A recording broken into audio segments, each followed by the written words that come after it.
Viral sebuah rekaman video di media sosial yang memperlihatkan sekelompok pengendara sepeda motor dengan knalpot racing diprotes oleh seorang emak-emak.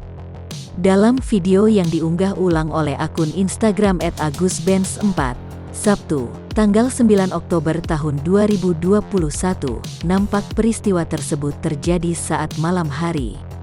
Sekelompok pengendara motor yang tengah melakukan night ride dianggap mengganggu karena suara bising yang dihasilkan dari knalpot racing.